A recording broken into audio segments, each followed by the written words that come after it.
Arsenal 2, Bayern Munich 2. Were we robbed? Were we good enough to win the game tonight? Is that a good enough result to see us through in this tie? We'll talk about it. I just got home. I wanted to make the video tonight rather than in the morning because it's fresh and there's a lot of things that I want to talk about. Obviously, being at the game, you get one perspective. I'm looking back at replays afterwards. Slightly changed my mind on a couple of things. There were some things I didn't even see. Harry Kane, didn't see that. Gabriel's handball thing, didn't see that at all. And we'll talk about how it went down tactically as well. If you're new to the channel, please do subscribe. We're on our way to 10,000 subscribers. We're really not far away now. This community is just continuing to grow, and I absolutely love it. If you could like the video as well, it helps it get to more people. I would be massively, massively grateful for that. But look, we'll bring up the decisions. The first one, of course, is the big one, the SAKA penalty, right at the death. It's brutal. It's brutal in the sense that it was such a good opportunity. It was such a good opportunity to score via penalty or if SAKA just puts it away. Now, for the life of me, I cannot understand why SAKA would go down if he could have scored. So people keep saying, well, why didn't he just put it in?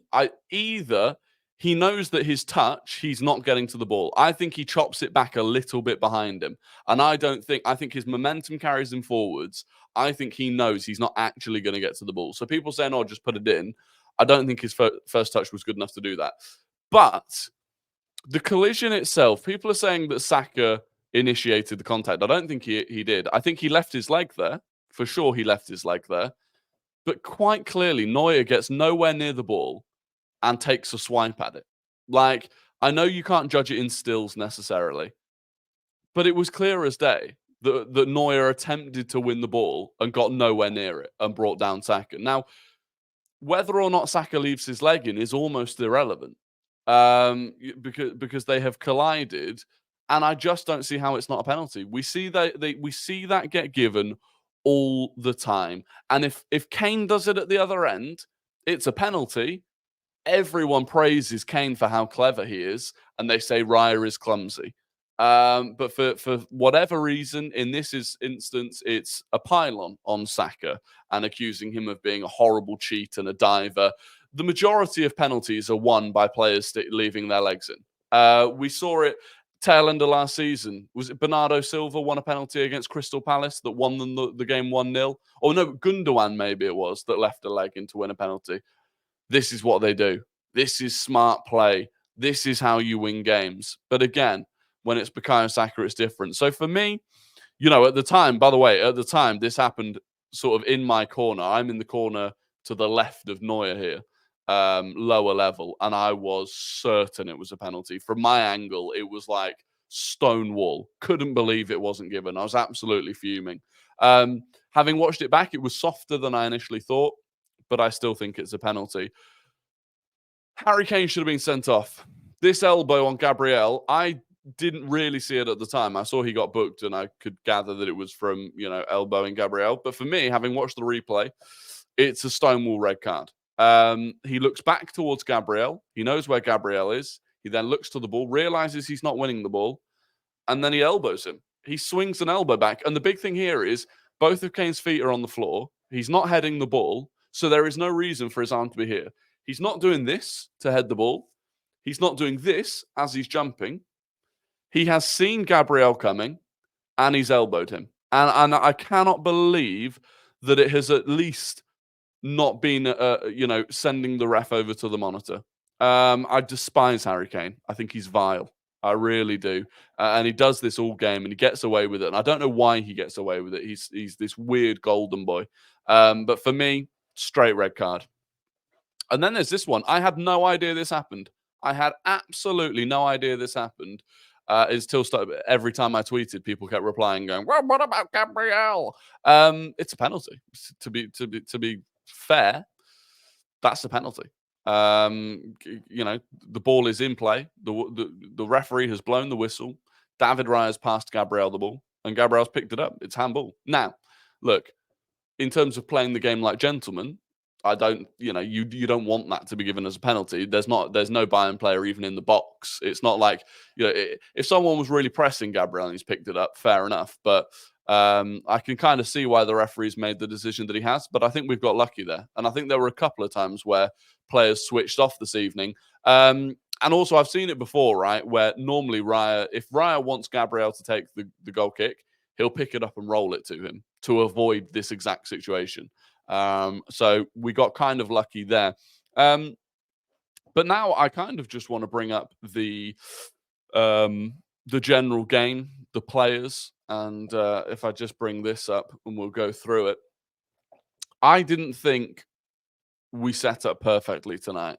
In the watch along, not the watch along, sorry, the preview stream, we ran through the team, and I had Tomiyasu at left back, and as a stream, 56% of us, I think it was, had Tomiyasu at left back.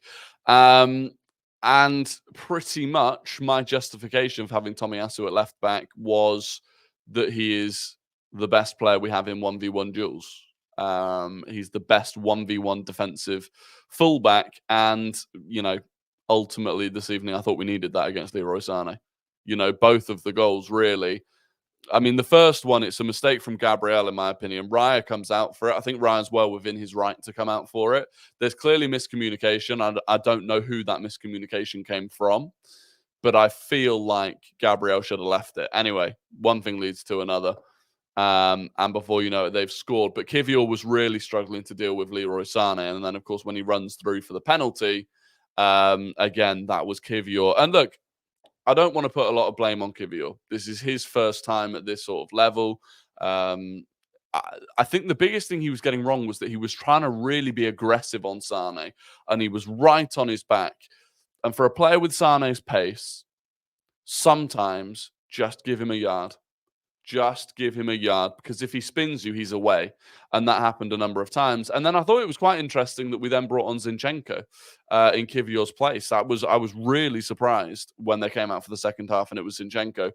I assumed it was, when I heard, because the announcer says, leaving the field, number 15, Jakub Kivior. And I'm like, all right, he's bringing on Tomiyasu. That's what I would have done. Zinchenko. And again, I thought in the second half, we still looked problematic down that side. Even when Coman came on for Sané, Zinchenko is so slow. So it was a problem. Raya, didn't think he had a bad game. Again, who knows where that miscommunication with Gabriel came from. Maybe that's his fault. Maybe it was Gabriel's fault. Honestly, it's impossible to know. Generally speaking, I would imagine Raya was shouting keepers. It would be very, very unusual if he was coming out and not screaming keepers, which makes me feel like it was Gabriel's fault. Saliba had a really interesting game, I thought. Obviously, he gives away the penalty. It was clumsy. Shouldn't have done it. In that sequence, you actually see Gabriel pulls out. So Gabriel does well to pull out, and then it's ruined by Saliba diving in and catching Sané. And I do think that's a penalty. I think when a player's running at that speed, that's definitely a penalty. But outside of that, I thought Saliba was good. He was carrying the ball. He was being really aggressive. He was dribbling out from the back. So generally, I kind of thought he had a good game. But obviously, he gave away the penalty, which was quite bad. Ben White, I thought, had a decent game. We kept Musiala really quiet. We did keep Musiala really quiet. And Ben White made one recovery run, by the way, which stopped us going 3-1 down. Like, him and Ødegaard were tracking back, but it was Ben White that won it. And that legitimately stopped us going. Like, that was dead set 3-1 down. So that was big from him. Rice had a good game, I thought. He looked better, actually, I thought, when he moved into the six. When Jorginho went off and Havertz moved into the midfield, I thought Rice looked better at that point. But overall, I thought he had a good game. Jorginho, I thought, struggled a little bit with the pace of it in the midfield. I thought a couple of times Bayern were able to, on the transition, Bayern were good. And we had that added element of difficulty in that Rice was not able to get a yellow card. Rice wasn't allowed to take a booking because he'd been suspended. And that made it difficult, I think, to stop those transitions sometimes. Ødegaard, I thought, had a really good game. Apart from a couple of misplaced passes, I thought he was really good. And again, in terms of like leading from the front, leading by example, he never stopped running. He looked exhausted by the end. But overall, I thought he had a good game. Martinelli, I thought, struggled to get into it a little bit. Now, Joshua Kimmich, I've got to give him credit. I thought that looked like a good matchup for us at first. Kimmich did really well. Kimmich did a really good job on Martinelli. So credit to him. Saka, I thought, had a really good game, actually. It's a shame that it's, for whatever reason, been tarnished by the end, where actually I think he should probably be awarded a penalty, which he probably puts away, and he scores 2 goals on the night. But the way he took his first goal was absolutely brilliant. He got Alphonso Davies booked within the first, what was it? The first 10 minutes. Alphonso Davies fouled him twice, got booked. Alphonso Davies will now miss the second leg, which is beneficial to us. It really is beneficial. Gnabry, by the way, muscle injury, almost certainly not going to play in the next game. So effectively, their starting left-hand side will not play at the Allianz, which is, it's beneficial. So Saka, I thought, had a good game. And Kai Havertz, I thought, had a good game, especially actually when he moved into midfield. I thought he played really well when he moved into midfield. In terms of the subs, like I said, for me, it would have been Tomiyasu over Zinchenko. But other than that, when Trossard and Jesus came on, they looked lively. Jesus, Champions League Jesus, different breed. Champions League Jesus is a different breed. And the assist he got for Trossard's goal was absolutely wonderful. And it's got me thinking, maybe he starts over Martinelli at the Allianz. Maybe he does start off the left in that game, because he feels like he is just this level of player. So that's something that I'd consider doing. Overall, in terms of where we looked weak, I actually think we were overly aggressive. And I'm not overly aggressive, but at times we did just leave ourselves really vulnerable defensively. And I think a big reason for that, right, is that the way Bayern played, we're not used to. We're not used to teams coming to the Emirates and leaving wingers high and wide. You'd normally see Sane tucking right in with Joshua Kimmich to deal with Martinelli. That's what we'd see in the Premier League from a winger in the Premier League. They weren't interested in doing that. And I think it was, fair play to them. It was something that we didn't really adapt to. And I think it cost us in the end. And part of me thinks that will help us when we go to Germany because we ended up getting the draw at least. Worst case, we can take it to penalties if we need to. We don't have to be that gung-ho. If we'd been 2-1 down and we were chasing, I think we'd have had some real issues. But as it is, I think we can be a little bit more conservative when we go to Germany. We can catch them out on the counter-attacks, which I think we had an opportunity to do tonight. You're now looking at not having the pace of Alphonso Davies to deal with Saka on the break. And so the opportunities are there.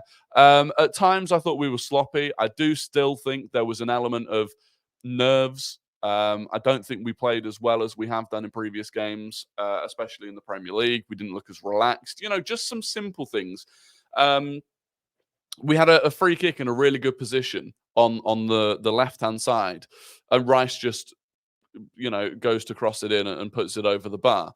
Erdegaard had a free kick where he tried to, again, in a really good position, but he tried to dink it over to Havertz instead of putting the ball in and overhit it. Zinchenko a few times overhit the ball. There was a level of sloppiness that I don't think we normally see. And I put that down to the occasion. I do put that down to the occasion. The atmosphere in the Emirates was absolutely sensational. It really was. Credit to the fans. The atmosphere was unbelievable. But yeah, it's going to be a tough test next week. Of course, it's going to be a tough test. If the players felt nervous and struggled under that atmosphere, now they're going to Germany. It's a whole different ballgame. So we'll see how it goes. It's frustrating. It's frustrating having gone 1-0 up through such a good goal. Ben White, by the way, actually, when I was talking about Ben White, he really did have a chance to put us 2-1 up. 2-0 up, sorry. Had a really good chance to put us 2-0 up. Just put it either side of Nora in his goal. He put it straight at him. That was a big opportunity. And after that, we hurt ourselves. We made 2 mistakes. And you just, at this level, you get punished for those mistakes. When you've got players like Sane and Gnabry and Harry Kane and Musiala, you're going to get punished. It's as simple as that. So when we go away, you can't make any mistakes. You can't make any mistakes. But we're still in the tie. I still think we can go there and win, or at least take it to penalties and beat them on penalties. But we'll see how it goes. Before that, we've got Aston Villa on Sunday. So we've got to rest, recuperate, and get ourselves going for that one. And I do think there's an element of disappointment this evening. And I hope that doesn't affect the players too much, because it does. especially because when the final whistle went, we were waiting for a VAR check that seemingly never even happened. So there was kind of just this deflation around the Emirates at the end. But look, it is what it is. There is time to recover. We can put the wrongs right next weekend. Next midweek, and I really hope we do. But look, thank you for watching the video. I'm also being quite quiet because I am aware I have neighbours and it is gone midnight. So apologies for the dulcet tones that you've had in this video. But like I said, if you're new to the channel, please do subscribe. Please smash a like on the video if you possibly can. And I will be live, well, effectively tonight. But no, I'll be live at 6:30 as normal today, Wednesday. And yeah, I'll see you there. If not, I'll see you on the next one. Until then, goodbye.